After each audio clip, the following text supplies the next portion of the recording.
السلام علیکم پیارے حضور. بس یہ آخری سوال ہے، وقت ختم ہو گیا ہے. السلام علیکم پیارے حضور، میرا نام نائلہ طارق ہے اور میرا سوال یہ ہے کہ ٹرانسجینڈر ڈسکریمنیشن کے بارے میں اسلام ہمیں کیا حکم دیتا ہے؟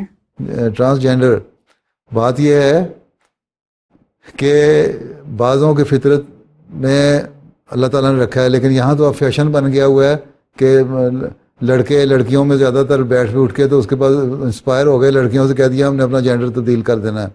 یا لڑکیاں لڑکا بننے کی کوشش تو کم کرتی ہیں، لڑکے لڑکیاں بننے کی زیادہ کوشش کرتے ہیں.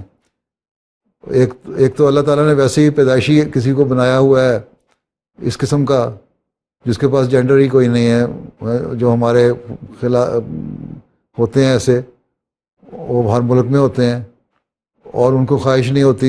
لڑکے ہیں، شکل بظاہر لڑکوں مردوں والی ہے لیکن کوئی عورتوں کی خواہش نہیں ہے اور عورتوں والی حرکتیں وہ کر رہے ہوتے ہیں. تو ٹھیک ہے، وہ ان کو ایک فطرتاً اللہ تعالیٰ نے بنا دیا، ان کے جو حق ہیں ان کو ملنے چاہیے. لیکن یہ چیز غلط ہے کہ آپس میں ایک سوسائٹی سے متاثر ہو کے جی یا کسی ماحول میں بیٹھ کے تو کہہ دیا میں اپنا جینڈر تبدیل کرانا ہے، میں نے آپریشن کرانا ہے، میرے ہارمونس انجیکٹ کروانے ہیں اور ہارمونس ٹریٹمنٹ کر کے تو سائیکاٹرسٹ کے پاس جا کے اور ہارمون کی ٹریٹمنٹ کرا کے اپنا جینڈر بدل لو. یہ چیزیں غلط ہیں، اسلام اس کی اجازت نہیں دیتا. ٹھیک ہے جی. چلو، باقی جو پیدائشی ہیں ان کا حق ادا کرنا چاہیے، ان کو کوئی برا بھلا نہیں کہنا چاہیے. ان کو بیچاروں مجبور ہیں بیچارے، ہو تو ان کی ایک بیماری ہے. ٹھیک ہے، ٹھیک ہے، جزاک اللہ. چلو پھر، اللہ حافظ، السلام علیکم ورحمۃ اللہ. السلام ورحمۃ اللہ وبرکاتہ. حضور جزاک اللہ احسن الجزاء. السلام علیکم. وعلیکم السلام.